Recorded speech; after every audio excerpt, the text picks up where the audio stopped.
நீங்கள் கொஞ்சம் ரீகால் பண்ணி பாருங்களேன். நீங்கள் சாப்பிடக்கூடிய சாப்பாட்டை என்ன சாப்பிட்றீங்க மேக்ஸிமம்? நம்ம யூஸ் பண்ணக்கூடிய அரிசி வகைகளுக்கு, நம்ம நாட்டில் விளைந்த அரிசி வகைகளுக்கு வேற எவனோ இன்றைக்கி சொந்தம் கொண்டாடுற அளவுக்கு ஆகிப்போச்சு. இன்றைக்கி நம்ம அதை பார்த்தோம்னா பைத்தியமே பிடிச்சோன்னு கோவம் வந்துடும். அரிசி அரிசி அரிசி அரிசினே சாப்பிட்டுட்டு இருந்தீங்கன்னா இந்த உடலிற்கு தேவையான சத்துக்கள் என்பது எப்படி கிடைக்கும்? இன்றைக்கி எடுத்துக்கக்கூடிய உணவு முறை குறிப்பாக தமிழகத்தில் வந்து பார்த்திங்கன்னா பாலிஷ்டு ரைஸ் தான் யூஸ் பண்ணுறோம். அதில் இருக்கக்கூடிய சத்து ஆல்ரெடி போயிடுச்சு. நம்மாழ்வார் ஐயா அதை பற்றி பேசாத இடமே கிடையாது.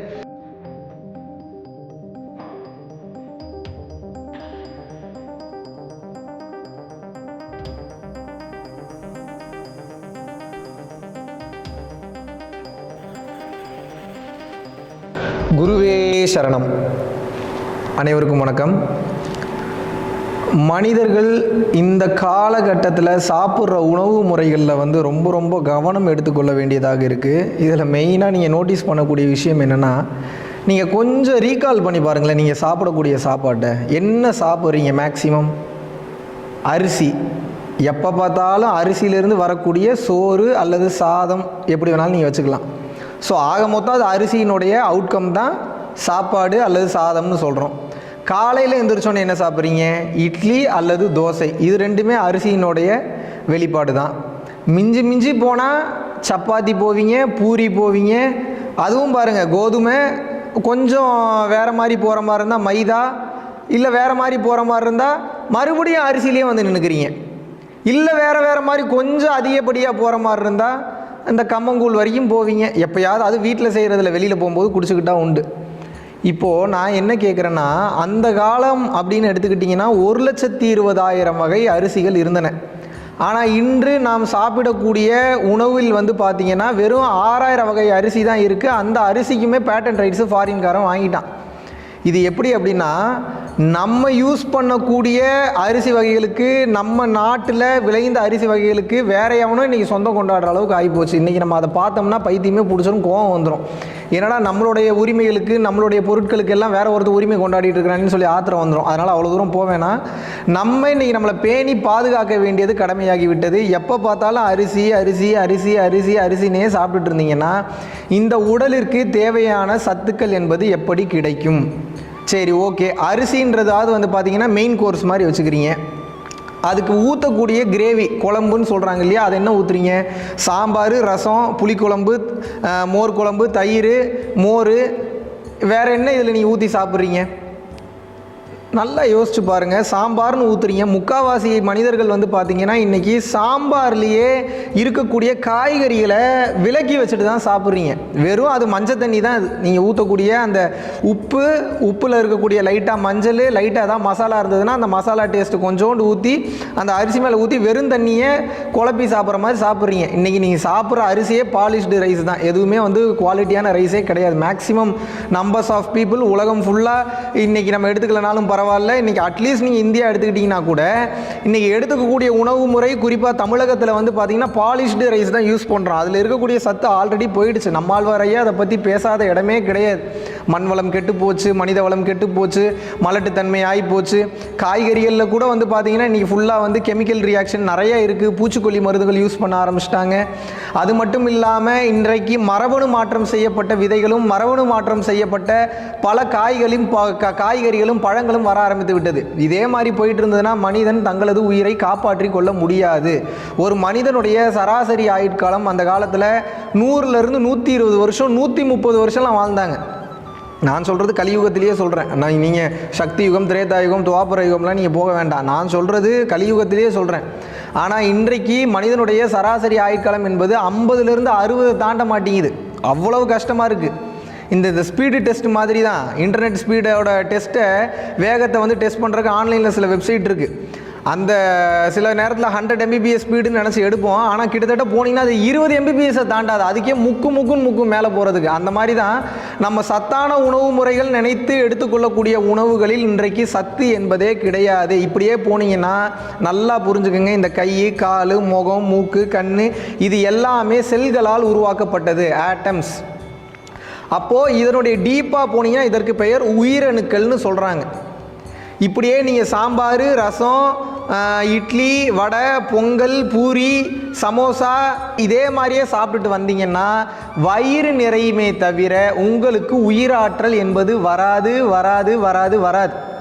உயிராற்றல் இருந்தால் தான் அது செரிமான சக்தியாக மாறும். செரிமான சக்தி செரிமானம் பண்ணாத நேரத்தில் நோய் எதிர்ப்பு சக்தியாக மாறி நோய்களை எதிர்த்து சண்டை போடக்கூடிய ஆற்றலும் அந்த உயிராற்றலுக்கு தான் உண்டு. ஆனால் இன்றைக்கு நாம் சாப்பிடக்கூடிய உணவு முறைகளில் அது கிடையாது. அதனால் நான் என்ன சொல்கிறேன்னா, நல்லா புரிஞ்சுக்கோங்க.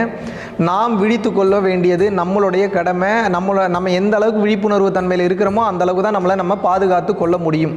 அந்த வகையில் நீங்கள் இதுக்கு மேலே எப்படி சாப்பிடணும்னு பார்த்தீங்கன்னா, ரொம்ப கான்சியஸாக ஃபுட்டை சாப்பிடணும். நீங்கள் மென்று சலைவாவோடு மிக்ஸ் பண்ணி அந்த கூழாக மாறி தான் நீங்கள் முழுங்க வேண்டும். இது பாயிண்ட் நம்பர் 1. இது முதல்ல நீங்கள் எதை சாப்பிட்டாலும், எது வாய்க்குள்ளே போனாலும் முதல்ல மென்று உமிழ்நீரோட கலந்து அது மிக்ஸ் ஆகி அதை மட்டும்தான் நீங்கள் முழுசாக முழுங்கினீங்கன்னா தான் அது உயிராற்றலாக மாறும். சக்கரை வியாதி வராது. இது எல்லாத்துக்கும் மேலே சீக்கிரம் செரிமானம் பண்ணக்கூடிய ஆற்றல் கிடைக்கும்.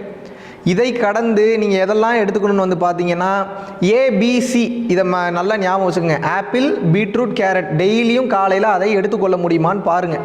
கொஞ்சம் கொஞ்சமாக இன்றைக்கி கூட ஆப்பிளில் வெளியில் நிறையா மெழுகு தடவை ஆரம்பித்து விட்டார்கள். அதனால் வெளியில் இருக்கிற தோலை சீவிட்டு உள்ளே இருக்கக்கூடிய ஆப்பிளை சாப்பிட ஆரம்பிங்க.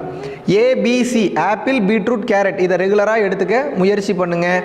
அது மட்டும் இல்லாமல் சும்மா எப்போ பார்த்தாலும் அரிசி தோசை இட்லினே சாப்பிட்டுட்டு இருக்காமல் கேழ்வரகு, கம்பு, தினை, சாமை இதெல்லாம் எடுத்தோடனே இப்போ உங்கள் உடம்புக்கு செட் ஆகாது. வயிற்றால போகிற மாதிரி தான் இருக்கும். ஆனால் அது செட் ஆகிறதுக்கே லேட் ஆகும். அந்த மாதிரியான உணவு முறைகளை வாரத்தில் 7 நாள் இருக்கு இல்லையா, மாற்றி சாப்பிட முயற்சி பண்ணுங்கள். நம்ம உடம்பை நம்ம தான் பார்த்துக்கணும். ஆத்திர அவசரத்தில் வேலைக்கு போகிறேன், எனக்கு பிஸியாக இருக்கிறேன் அப்படின்னு பார்த்துட்டு இருந்தீங்கன்னா உங்களோட உயிருக்கு யாரும் பொறுப்பேற்று கொள்ள முடியாது, பொறுப்பேற்று கொள்ள மாட்டார்கள். இது மட்டும் இல்லாமல் கிழங்கு வகைகளை எடுத்துக்கோங்க. மரவள்ளி கிழங்கு, சக்கரவள்ளி கிழங்கு இது மாதிரியான கிழங்குகளை ஹாஃப் பாயில்டில் நீங்கள் வேக வச்சு சாப்பிட்றீங்க அப்படின்னா அது உங்களுக்கு தேவையான சத்தை கொடுக்கும். வியட்நாம் மற்றும் சீனா போன்ற நாடுகளில் பார்க்குறதுக்கு 90-94 வயசு ஆட்களே அப்படி ஓடிட்டு இருக்காங்க வேகமாக. வியட்நாம் கண்ட்ரி நான் போனப்போ பார்க்குறேன், என்னதான்டா இவங்க இப்படி 90 வயசுன்றாங்க, 100 வயசுன்றாங்க, இப்படி ஓடிட்டு இருக்காங்களே, இவ்வளோ எனர்ஜெட்டிக்காக இருக்காங்களேன்னு கேட்கும்போது அவர்களுடைய எனர்ஜிக்கு காரணம் என்னவென்று கேட்டீர்கள் என்றால் அவர்களுடைய ஹாஃப் பாயில்டு மெத்தட். நீங்கள் ஹாஃப் பாயில்னா முட்டைன்னு எடுத்துக்க போறீங்க. அரை பதத்தில் வேக வைத்த உணவுப் பொருட்களுக்கு என்றைக்குமே சத்து என்பது உள்ளேயே இருக்கும். நீராவியில் வேக வைத்த பொருட்களும் சத்து என்பது உள்ளேயே இருக்கும். இதையெல்லாம் கடந்து நீங்கள் எந்த மாதிரி உணவுப் பொருட்களை எடுத்துக்கணும் அப்படின்னா, ஸ்நாக்ஸை மேக்ஸிமம் அவாய்ட் பண்ணிவிட்டு டீ காஃபி அவாய்ட் பண்ணிடுங்க. நீ டீ காஃபியில் சத்து என்பது கிடையாது, அது எனர்ஜெட்டிக்கான ஒரு பானமே கிடையாது. அதுக்கு பதிலாக சத்து மாவு எடுத்துக்கோங்க. அப்படி இல்லையா கரிசலாங்கண்ணி டீன்னு சொல்லி கரிசலாங்கண்ணியவே பொடி பண்ணி சில பேர் கொடுத்துட்ருக்காங்க. கரிசலாங்கண்ணி பொடி நீங்கள் டீயாசா எடுத்துக்கலாம். அப்படி இல்லைன்னா ஆவாரம் பூ டீ எடுத்துக்கலாம். அது டீயே கிடையாது, ஆவாரம் பூவை டீ மாதிரி மாற்றி எடுத்துக்கிறீங்க. வெள்ளை சர்க்கரை யூஸ் பண்ணக்கூடாது. ஃபுல்லாக கம்ப்ளீட்டான அது ஒரு உயிர் கொல்லி. ஸோ நீங்கள் எடுத்துக்கொள்ளக்கூடியது நாட்டு சர்க்கரை எடுத்துக்கலாம். அப்படி இல்லாட்டினா கருப்பட்டி எடுத்துக்கலாம். சர்க்கரையை, வெள்ளை சர்க்கரையை கம்ப்ளீட்டாக நீங்கள் அவாய்ட் பண்ண வேண்டும். அப்படியே அது ஒரு உயிர்கொல்லி. பரோட்டா நிச்சயமாக சாப்பிடவே கூடாது. இதையெல்லாம் கடந்து நவதானியங்களை உங்களோட உணவில் நீங்கள் சேர்த்துக்கணும். அரிசி இருக்கோ இல்லையோ, சுண்டல், அது மட்டும் இல்லாமல் பச்சைப்பயிறு, பாசிப்பயிறு, துவரம்பருப்பு, தட்டைப்பயிறு இந்த மாதிரியான பொருட்களை அவிச்சு அரிசியே இல்லைனாலும் வெறும் தானியங்களாகவே நீங்கள் எடுத்துக்கொள்ளலாம். இந்த மாதிரி சாப்பிடும்போது தான் உடலில் உயிர் என்பது தங்கும், உயிராற்றல் என்பது அதிகரிக்கும். பொதுவாகவே மனிதர்கள் இப்படி சாப்பிடணும்னா சக்தியை நிலையமாக உடம்பை மாற்றக்கூடிய தவ யோகிகள் உடம்பை எப்படி பேணி பாதுகாக்கணுன்றதை நீங்கள் நோட் பண்ணிக்கணும். அவங்களாம் கம்பல்சரி இப்படி சாப்பிட்டா மட்டும்தான். யோகிகளுக்கு உண்டான மெயினான மெத்தட் என்னென்னா உப்பு, புளி, காரம் மேக்ஸிமம் அவாய்ட் பண்ணுங்கள். எந்த அளவுக்கு அவாய்ட் பண்ணுறீங்களோ அந்த அளவுக்கு உஷ்ணம் ஏறுவது தடுக்கப்படும். இல்லைனா அசுத்த உஷ்ணம் என்பது ஃபார்ம் ஆகும். இதை கடந்து நீங்கள் மெயினாக எடுத்துக்கொள்ள வேண்டியது யோகிக் ஃபுட்டுன்னு சொல்லுவாங்க. யோகிக் ஃபுட்டுனா என்ன? உப்பு, புளி, காரம் கம்மி செய்யப்பட்ட அரிசி இல்லாத மேக்ஸிமம் நம்ம ஒரு ரா ஃபுட்டாக ஒரு பொருளை எடுக்கிறோம்னாவே, பழங்களாகவோ காய்கறிகளாகவோ நம்ம ரா ஃபுட்டாக எடுக்கிறோம்னாவே எதெல்லாம் நமக்கு ஆற்றலை தருமோ, எதெல்லாம் நமக்கு எனர்ஜியை தருமோ ரிசர்ச் பண்ணி பார்த்து சாப்பிட வேண்டும். இது எதுவுமே முடியலைங்க, எனக்கு இவ்வளோ நான் தேடி எங்கெங்க கண்டுபிடிக்கிறது, எனக்கு ரொம்ப குழப்பமாக இருக்குது அப்படின்றவங்களுக்கு அதுக்கும் ஒரு ஆப்ஷன் இப்போ நாங்களே கொண்டு வந்துட்டோம். ஏன்னா இன்றைக்கி தேடி கண்டுபிடித்தாலும் நல்ல உணவு என்பது கிடைப்பதில்லை என்பதற்காக சஞ்சீவினி அப்படின்ற ஒரு விஷயத்தை இப்போ நம்ம உருவாக்கியிருக்கோம். இதுக்கு வந்து பார்த்தீங்கன்னா FDA license, ISO license certificate, HACC, அது போக வந்து பார்த்தீங்கன்னா GMP எல்லாமே எடுத்தாச்சு. ப்ராப்பராக வந்து கவர்மெண்ட் கிட்ட அப்ரூவ் வாங்கின ஒரு பக்காவான ஒரு ப்ராடக்ட் இது. இது ப்ராடக்ட்னு சொல்கிறத விட சஞ்சீவினி என்பது காயகல்ப மருந்துன்னே எடுத்துக்கலாம். இதில் வந்து கிட்டத்தட்ட ஒரு 12 மூலிகைகளுக்கு மேலே சித்தர்களுடைய அருளாற்றலினால் வள்ளலார் சொன்ன மெத்தடில் அமிர்தம்னு சொல்கிறார் வள்ளலார். இதை நீங்கள் எடுத்துக்கொள்ளும் போது டெய்லியும் காலையிலையோ இல்லை நைட்டோ இது எப்படி சாப்பிடணும் அப்படின்றது கீழே ஒரு நம்பர் உங்களுக்கு நான் கொடுக்க சொல்லிடுறேன். அந்த நம்பருக்கு நீங்கள் கூப்பிட்டு கேட்டிங்கன்னா உங்களுக்கு அமுச்சு வச்சுருவாங்க. இது மெயினாக என்ன பண்ணணும்னு வந்து கேட்டிங்கன்னா, அந்த சஞ்சீவினி உங்களது உடம்பில் உள்ள உயிராற்றலை டைரெக்டாக அதிகப்படுத்தும். ஸ்ட்ரைட்டாக போய் ரத்தத்தில் கலந்துரும். இப்போ வேறு ஏதாவது ஒரு உணவுப் பொருட்கள் மூலியமாக கொடுத்தா கூட இறைப்பைக்கு சென்று செரிமானமாகி அதுக்கப்புறம் அது உயிராற்றலாக மாறுறது கூட லேட் ஆகும். சில பேருக்கு இன்னைக்கு இறைப்பையே அவுட்டு, குடிச்சு கெடுத்து வச்சிருக்கிறீங்க, கண்ட உணவுப் பொருட்களை சாப்பிட்டு கெடுத்து வச்சிருக்கீங்க. அப்போ நம்ம என்ன பண்ணுறோம் அப்படின்னா, பக்காவாக உங்களுக்கு எந்த வித பிரச்சனையும் வந்துவிடக்கூடாது என்பதற்காக லிக்விட் ஃபார்ம்லேயே இதை வந்து தயார் பண்ணியாச்சு. ஸோ லிக்விட் ஃபார்மில் இதை எப்படி எடுத்துக்கணுன்ற அந்த மெத்தடை தெரிஞ்சு நீங்கள் எடுத்துக்கொள்ளும் போது உடம்பில் உள்ள பல வியாதிகளை இதை குணப்படுத்துகிறது. மெயினாக வீசிங் ப்ராப்ளம் இருக்கிறவங்களுக்கு வீசிங்கை க்யூர் பண்ணுது, எனர்ஜெட்டிக்காக இருக்க வைக்குது, உயிராற்றல்களை அதிகப்படுத்துது, பிளட் செல்ஸோட கவுண்ட்டை வந்து அதிகப்படுத்துது. இன்னும் பல விஷயங்களை இது செய்கிறது.